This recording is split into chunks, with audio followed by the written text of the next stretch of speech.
জাতীয় নির্বাচনের আগের ও পরের পরিস্থিতিতে বাংলাদেশের প্রতি যুক্তরাষ্ট্রের মনোভাব পরিবর্তন হয়েছে।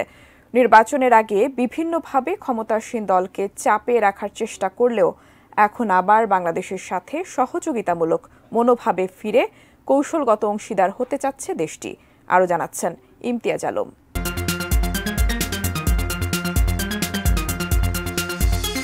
গত বছর নির্বাচনের আগে যুক্তরাষ্ট্রের সহকারী পররাষ্ট্রমন্ত্রী ডোনাল্ড লু বাংলাদেশ সফর করে গণতন্ত্রের উপর জোর দেন। ভিসা বিধিনিষেধের হুমকি সত্ত্বেও বিরোধীদের নানা অভিযোগের মধ্যে অনুষ্ঠিত সেই ভোটে প্রধানমন্ত্রী শেখ হাসিনা পঞ্চমবারের মতো নির্বাচিত হয়েছেন। যুক্তরাষ্ট্র ও যুক্তরাজ্য উভয়েই এই নির্বাচনকে অবাধ ও সুষ্ঠু নয় বলে সমালোচনা করেছিল। তবে এবার যুক্তরাষ্ট্রই বাংলাদেশকে নতুন করে সহযোগিতা শুরু করেছে, যা এই অঞ্চলে কৌশলগত পরিবর্তনের ইঙ্গিত দিচ্ছে। এমন বিশ্লেষণই উঠে এসেছে ব্রাজিলের সংবাদ মাধ্যম দ্য রিও টাইমসে। বাইডেন প্রশাসন ইন্দো প্যাসিফিক কৌশলের অধীনে অর্থনৈতিক সম্পর্ক ও জলবায়ু পরিবর্তনে একসাথে কাজ করার উপর গুরুত্ব দিচ্ছে। একই সঙ্গে তারা গণতন্ত্র ও মানবাধিকার উদ্বেগের মধ্যে ভারসাম্য বজায় রাখছে। তবে এবার গতবারের চেয়ে ভিন্ন বার্তা নিয়ে বাংলাদেশে ফিরেছিলেন ডোনাল্ড লু। তিনি বিরোধী নেতা ও অধিকার সংশ্লিষ্ট গোষ্ঠীগুলোর সাথে বৈঠক এড়িয়ে অর্থনৈতিক অংশীদারিত্ব এবং জলবায়ু উদ্যোগ জোরদার করার দিকেই বেশি মনোনিবেশ করেছিলেন। যুক্তরাষ্ট্র সম্পর্ক পুনঃস্থাপনে বাংলাদেশের রাজনৈতিক বাস্তবতা মেনে নিচ্ছে, এই পরিবর্তন এমনটাই ইঙ্গিত দেয়। ডোনাল্ড লু স্বীকার করেছেন, পূর্ববর্তী নির্বাচনী সতর্কতা যদিও উত্তেজনা বাড়িয়ে তুলেছিল, তবে তিনি এখন এগিয়ে যাওয়ার এবং আস্থা পুনর্নির্মাণের প্রয়োজনীয় তার উপর জোর দিচ্ছেন।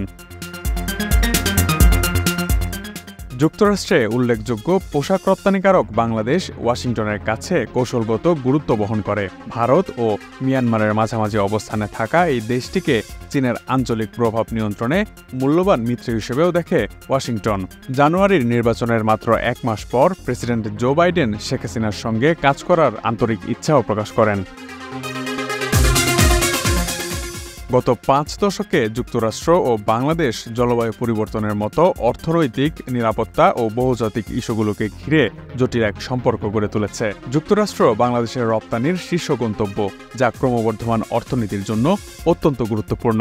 বাংলাদেশকে দুঃসময়ে 6,10,00,000-এরও বেশি কোভিড-19 টিকা দিয়েছিল ওয়াশিংটন। 100% কপার কন্ডেন্সারে তৈরি ভিশন ফ্রিজ, তাই গুণে মানে অটুট থাকে বছরের পর বছর। ইতিবাচক দিক সত্ত্বেও 2021 সালটি যুক্তরাষ্ট্র বাংলাদেশ সম্পর্কের জন্য বেশ চ্যালেঞ্জিং ছিল। মানবাধিকার লঙ্ঘনের দায়ে বাংলাদেশের র্যাবের উপর নিষেধাজ্ঞা আরোপ করেছে যুক্তরাষ্ট্র। ভার্চুয়াল সামিট ফর ডেমোক্রেসিতে বাংলাদেশকে আমন্ত্রণ জানায়নি বাইডেন প্রশাসন। তারা ধারাবাহিকভাবে গণতান্ত্রিক পশ্চাদপসরণ এবং মানবাধিকার লঙ্ঘনের বিষয়ে উদ্বেগ প্রকাশ করে আসছে। সম্প্রতি যুক্তরাষ্ট্রের রাজনীতি বিষয়ক under secretary Victoria Nuland Dhaka সফর করেন। তিনি একটি খসড়া প্রতিরক্ষা সহযোগিতা চুক্তিতে সই করেন।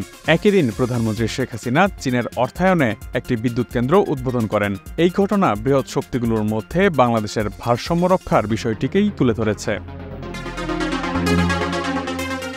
অবকাঠামো উন্নয়নই বাংলাদেশের প্রথম অগ্রাধিকার।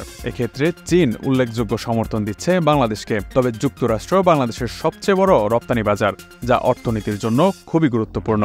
যদিও যুক্তরাষ্ট্র বাংলাদেশে ব্যবসায়িক ও ভূরাজনৈতিক স্বার্থকে অগ্রাধিকার দেয়, তারপরও তারা দুর্নীতি ও মানবাধিকার ইস্যুগুলো নিয়ে কাজ করে। দুর্নীতির দায়ে বাংলাদেশের অবসরপ্রাপ্ত সেনাপ্রধান আজিজ আহমেদ ও তার পরিবারের উপর সাম্প্রতিক নিষেধাজ্ঞা এই দৃষ্টিভঙ্গিকেই তুলে ধরেছে। বিশ্লেষকরা মনে করেন, বড় ধরনের কূটনৈতিক চাপ এড়িয়ে বাংলাদেশ সরকারের উপর প্রভাব বজায় রাখতে চায় যুক্তরাষ্ট্র। বাংলাদেশের সঙ্গে যুক্তরাষ্ট্রের নতুন করে যোগাযোগ একটি কৌশলগত পুনর্বিবেচনার প্রতিফলন। এই দৃষ্টিভঙ্গি গণতন্ত্র ও মানবাধিকার সম্পর্কে দীর্ঘমেয়াদী উদ্বেগের সাথে তাৎক্ষণিক অর্থনৈতিক এবং কৌশলগত স্বার্থের ভারসাম্য বজায় রাখবে বলেই ধারণা। Imtiaz Alam, desk report, ATN news.